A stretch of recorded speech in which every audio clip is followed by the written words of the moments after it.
Si, des blessés et des malades. Donc au niveau des blessés, on a donc 3 joueurs.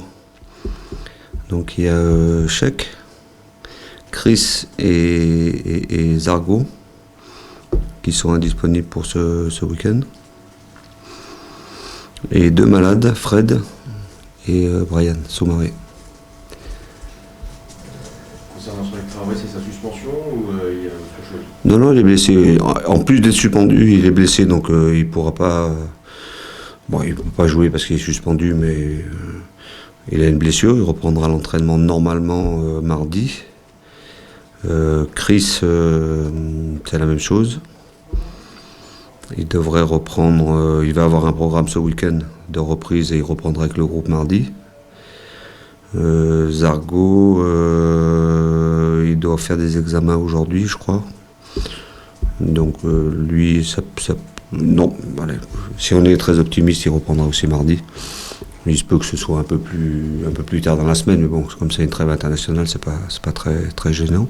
Alors il y a 2 aspects, c'est un coup d'arrêt parce qu'on a perdu. Quand on perd, c'est toujours un coup d'arrêt. On restait sur 3 matchs, 3 victoires consécutives. Après, c'est ce que j'ai dit aux joueurs, on a bien analysé ce match. Moi, j'avais une analyse qui était un tout petit peu différente du ressenti qu'ils avaient, parce que leur ressenti c'est pas qu'il était faux, il était juste. On a fait contre Valenciennes notre meilleur match depuis que je suis arrivé. Simplement, pendant la première mi-temps, on s'est contenté de bien jouer, de faire des choses sans avoir cette volonté de marquer des buts et d'avoir cette efficacité. Bon, maintenant, le contenu est très bon. Quand on regarde le match de Valenciennes, on se rapproche de ce que je souhaite voir faire tous les week-ends. Donc pour moi, dans la continuité de ce qu'on a produit à Caen, parce qu'à Caen, j'avais dit, on a fait 30 minutes de très bon niveau. Donc il n'y a pas matière à perdre confiance par rapport à ça. Voilà. Après, les joueurs ont fait une semaine, vraiment une très bonne semaine avec... je leur ai dit hier, il y avait une qualité dans l'entraînement, dans le rythme, dans l'engagement, dans l'efficacité. Et je leur ai dit après l'entraînement, si on avait joué la première mi-temps comme ça, on aurait gagné ce match. Donc voilà, donc ça fait partie des analyses qu'on doit faire, mais pour moi, évidemment que sur le plan comptable, c'est un coup d'arrêt.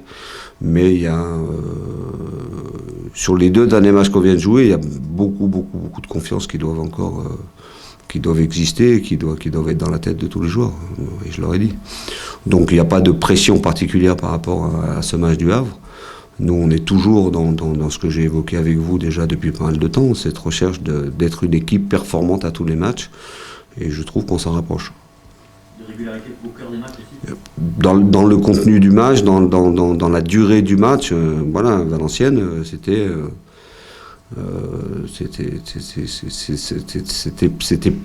plus près de ce que je souhaite voir. Voilà, il y avait il y avait du mieux par rapport à Caen, par exemple. À Caen, on a été très bon une demi-heure. Après, on a beaucoup subi, on a perdu beaucoup de ballons. Contre Valenciennes, il a manqué que la niaque, que la hargne, que cette volonté de marquer des buts. En première mi-temps. En deuxième mi-temps, on a fait ce qu'il fallait. Après, on n'a pas eu la réussite, mais comme souvent, quand on court après un résultat, c'est un peu plus compliqué. Mais donc voilà, pour moi, il y a plein d'éléments positifs, même si j'aime pas le terme, les défaites encourageantes, ça n'existe pas. Mais dans le contenu du match, voilà, mon travail avec le staff, c'est de s'appuyer aussi sur ce qu'on a vu. Et puis transmettre ça aux joueurs. Donc le message est très bien passé auprès du groupe et ils ont fait une semaine vraiment avec beaucoup d'investissement, beaucoup de rythme, beaucoup de qualité, beaucoup d'engagement. Et on sera prêt pour ce match du Havre qui ne va pas être un match simple parce que c'est costaud en face. Je ne vais pas insister là-dessus, j'ai insisté sur le fait que j'ai beaucoup parlé de la première mi-temps. Parce qu'en première mi-temps, on s'est créé aussi beaucoup de situations avec des bonnes actions dans un contexte qui était différent de celle de la deuxième mi-temps, où je dirais qu'on a voulu marquer des beaux buts, on a voulu faire des beaux gestes, donc voilà, et on a été punis cette première mi-temps. Voilà, pour moi, il a manqué ça. Donc après, je pense que si on garde ce ratio du nombre de frappes, Si on a ça tous les matchs, c'est sûr qu'à un moment donné, ça va, on va marquer des buts. Non, mais c'était important de bien analyser ça et que les joueurs comprennent que, voilà, si on veut avoir l'ambition, et moi je souhaite qu'on soit une équipe comme ça, il faut qu'on ait l'ambition de gagner tous les matchs. Après, il faut faire ce qu'il faut, il faut être efficace. Être efficace, c'est d'abord avoir les intentions et avoir l'attitude qui va avec ça. Et donc sur cette première mi-temps de Valenciennes, on a été très bon dans le jeu, mais on n'a pas été efficace. Mais parce qu'on n'avait pas cette volonté-là. C'est costaud, c'est une équipe bien en place, bien organisée, qui varie entre deux systèmes, le 4-4-2 ou 4-1-4-1. C'est bien en place, c'est pas génial au niveau du jeu, mais par contre, eux, c'est une équipe très efficace, c'est une équipe qui prend un peu de buts. C'est athlétique et devant, ils ont aussi des garçons qui sont capables de faire la différence. Donc ça fait aussi, si je ne me trompe pas, la 3e année que Paul est là-bas. Donc il a mis en place des choses. Ses premières saisons, c'était pas... Il me semble qu'ils ont gagné en régularité. J'ai écouté sa conférence de presse après leur victoire à Nîmes, et ils ont c'est une équipe qui est en progression et avec qui, à mon avis, il va falloir compter jusqu'à la fin. Non, j'ai pas fixé d'objectif de points, j'ai jamais fait ça, donc je fais pas ça. On s'est fixé un objectif entre nous.